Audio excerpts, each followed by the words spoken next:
Hello, Marc from ADM Investor Services International with some quarter-end, half-year-end thoughts on how markets have been performing. The first table today is major government bond markets around the world and 10-year yields. And I think really the story here is we've been going sideways on these with slightly lower on the quarter.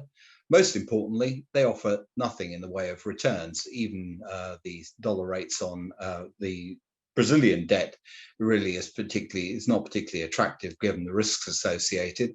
And if you looked at break-even inflation rates, you wouldn't really believe that there was any discussion going on about the risks of inflation being hotter for longer than most people are talking about. So let's have a look at my second chart, which is, and the third chart as well, which is about that hot topic of inflation. The second one is the UN FAO OECD Food Price Index. As one can see, it continues to storm higher despite some volatility in agricultural prices. And remarkably, when one looks at my third chart, which is the RBA's commodity prices index denominated in special drawing rights, or SDRs. Both of these are actually up 39.7% year on year, and there is no sign of any let up. So for the time being, I think the jury is very distinctly out on whether we're going to see the inflation push being transitory. Nevertheless, we've still had a lot of downward pressure on everything, including yields, and upward pressure on any risk asset due to the amount of central bank liquidity being provided.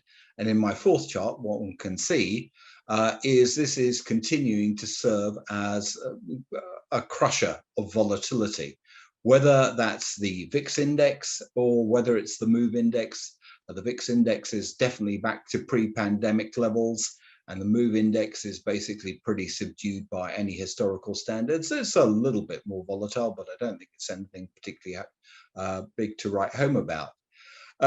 My fifth chart is of the Fed's overnight reverse repo volumes. And I think this is an important one because I think this is a problem as we go forward. As one can see, particularly over the last 5 to 6 weeks, repo volumes have continued to scale new highs, and as much as some of that pressure is end quarter, it doesn't account for probably more than a couple of $100 billion at most. So what we have is a chronic collateral shortage because of those central bank moves. Or the central bank policy liquidity injections, which continues to mop up available collateral, above all high-grade collateral, which is not a good thing, because at some point when they do start to withdraw this is going to create a problem in money markets, particularly in the US. But it's a problem anywhere where there is a huge amount of central bank liquidity injection. My final three tables are just basically a consideration of where we go from here.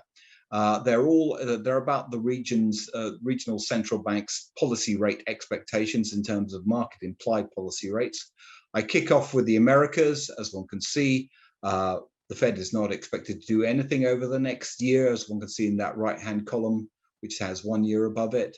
Canada, perhaps 25 or even 50. The big moves are all expected in the Latin America region, led by Brazil. 380 basis points of rate hikes and 200 in most others. In the Euro area and in the EU area, I think the most notable thing is, unsurprisingly, the Eurozone is not expected to change rates, but we are expecting quite substantial rate hikes in countries in the Central and Eastern Europe of 80 to 100 basis points. And my final one is the table for Asia. Ignore China in this because it's a quirk of the money markets there, shows that they don't really have much control. But I think it's notable that we've got quite substantial rate hikes priced in for India, Korea, and the Philippines, and indeed some tightening in elsewhere. So it's going to probably be a lot more volatile in Q3, and I think that's the clear message from those rate hike expectations. And that's all for this week.